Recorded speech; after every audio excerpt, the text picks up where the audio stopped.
Good morning everybody. आज हम लोग आज संडे है और हिंदी के किसी भाग को पढ़ते हैं। आज निबंध में गरीबी पर चर्चा करते हैं। बोर्ड एग्जामिनेशन या विभिन्न एग्जामिनेशनों में, चाहे वह इंटर हो, चाहे मैट्रिक हो, सभी परीक्षाओं में हिंदी का निबंध किसी न किसी प्रकार से पूछा जाता है। अगर हम इसे खूब अच्छी तरह से तैयार कर लें तो शायद बड़े एग्जामिनेशन बीपीएससी यूपीएससी एग्जामिनेशन में भी अगर किसी पर चर्चा करना हो तो इनके कुछ बातों को लिया जा सकता है। ऐसे उस स्थिति में बच्चों के पास जानकारियां ज्यादा होती हैं, इसलिए बहुत सारे तथ्यों को डाल सकते हैं इसमें। मैं मैट्रिक लेवल को ध्यान में रखते हुए ही तैयार कर रहा हूं। आइए तो चर्चा करें गरीबी पर भूमिका। वास्तव में जीवन में 3 मूल तत्व की आवश्यकता रहती है: रोटी, कपड़ा और मकान।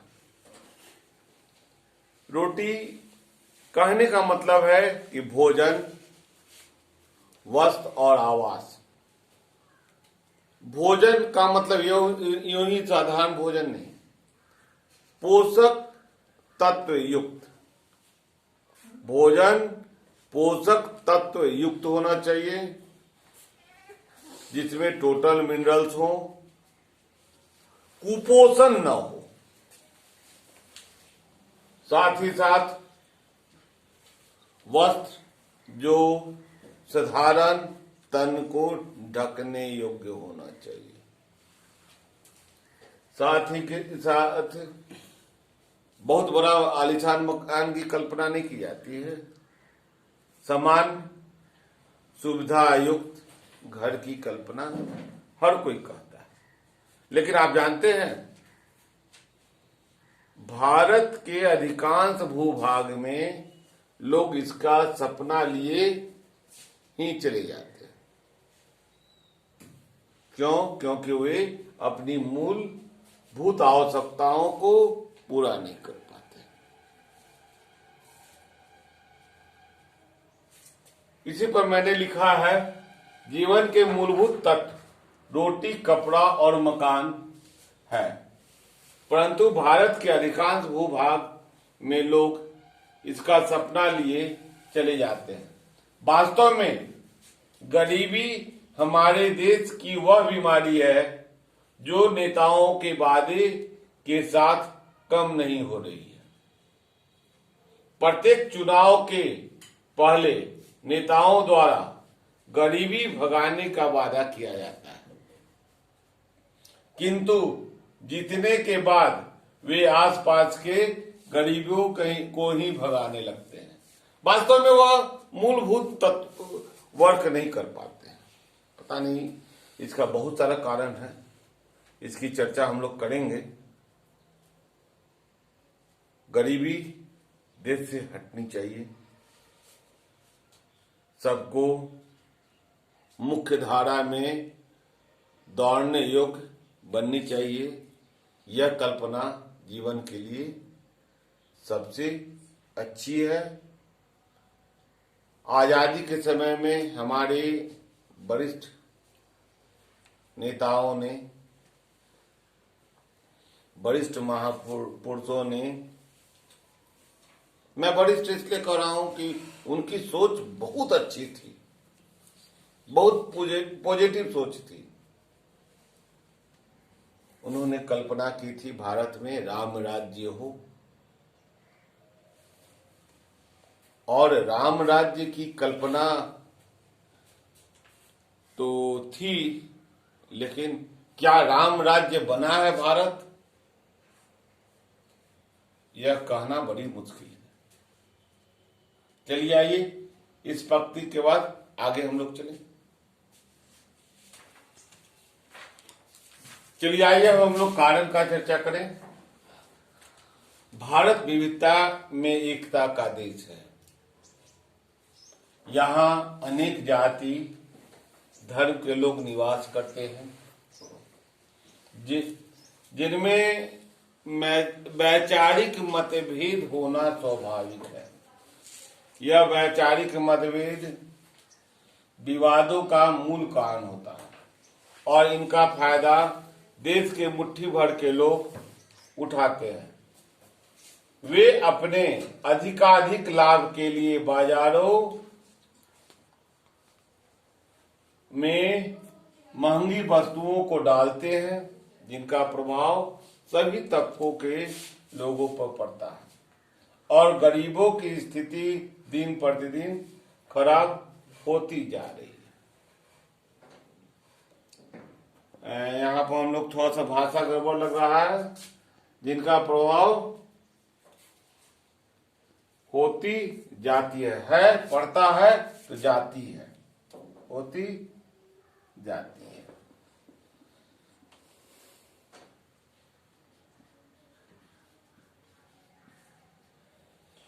प्रतिदिन खराब होती जाती है।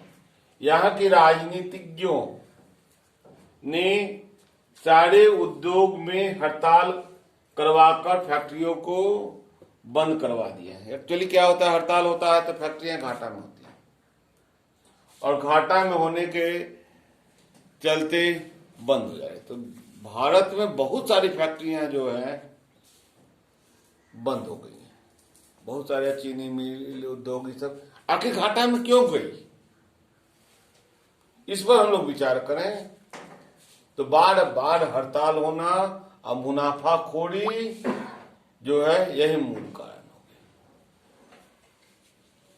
और यह नहीं सोचा गया कि जो भी लोग थे, मान लीजिए 5000 वर्कर होते हैं किसी फैक्ट्री में, तो 5000 के 4 गुना लोग वर्क करते हैं। जिसमें सब्जी वाले हैं, दुकानदार हैं, कपड़ा बेचने वाला है, जूता बेचने वाला है, मार्केटिंग हो गया, वह निवास बन जाता है, उनका परिवार होता है और इनके लिए 4 गुना लोग प्रभावित हो जाते हैं, मेरी राय है। लेकिन ऐसा हुआ कि फैक्ट्री बंद हो गई और उसके जितने भी वर्कर थे, लाखों लोग, वे रोड पर चले आए और उनकी स्थिति क्या हो गई, गरीबी बढ़ती गई। इसीलिए इसे गरीबी बढ़ने का मूल कारण माना जा रहा है। आज की खेती बहुत महंगी हो गई है।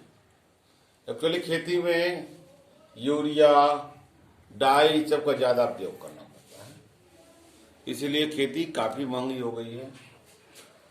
और भारत की लगभग 70% जनता खेती पर निर्भर करती है। तो नेचुरल है कि उनके पास अल्प आय होगा, तो अल्प आय के कारण लोगों का जीवन स्तर गिरता जा रहा है और गरीबी बढ़ती जा रही है। यह भी गरीबी बढ़ने का मूल कारण है।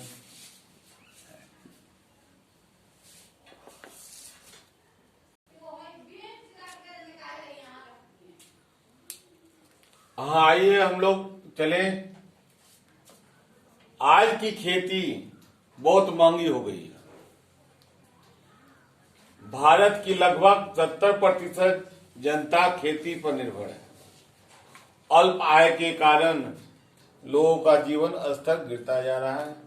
यह भी गरीबी बढ़ने का मूल कारण है। उपाय ढूंढे हम लोग। यूं तो गरीबी बहुत बड़ी समस्या है, किंतु उद्योगों को स्थापित कर, लाभप्रद उद्योग, ध्यान रखेंगे हम लोग, लाभप्रद उद्योग, ऐसा नहीं कि जो घाटे में चल रहा है। घाटे वाले उद्योग को भी नई टेक्निक के साथ अगर स्थापित कर दिया जाए तो लाभ हो जाएगा। जो बंद है उनको चालू करें, क्योंकि बंद में तो बहुत सारा मशीन है, बहुत सारा जगह बना हुआ है, उसके एस्टेब्लिशमेंट में 100% कॉस्टिंग नहीं होगी, कम कॉस्टिंग होगी। तो बंद उद्योगों को चालू करके और जो नए टेक्नोलॉजी वाले उद्योग हैं, पूरा विश्व उद्योग से भरा हुआ है, हम लोग टेक्नोलॉजी का उपयोग करके टेक्निकल रिसर्च किया, उद्योग अगर चालू किया जाए तो विश्व को मार्केट बना करके हम आय को बढ़ा सकते हैं। साथ ही साथ खेती को अत्याधुनिक और औद्योगिक बना करके, खेती में भी बहुत सारे चीज है जिसको हम लोग ये कर सकते हैं। हर्ब्स समझते हैं ना, जड़ी बूटियों की खेती, उसके बाद फूड प्रोडक्ट्स, जेली, जैम, इस सब को भी बना करके फ्रूट्स की खेती को के साथ लड़ा जा सकता है। समस्या से, गरीबी से लड़ करके गरीबी को दूर किया जा सकता है।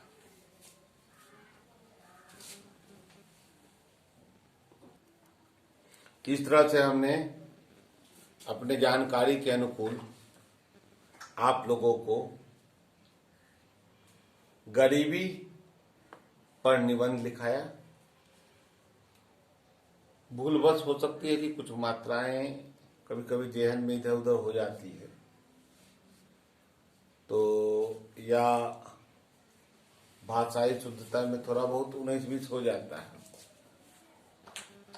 मैं विज्ञान से रिलेटेड हूँ, इसलिए उसको आप पुस्तक से देख करके सुधारने का प्रयास करेंगे। लेकिन मेरा मानना है कि यह आपके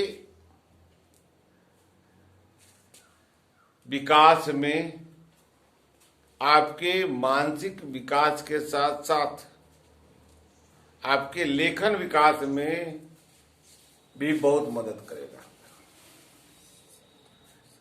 आप अच्छे अंक प्राप्त करें,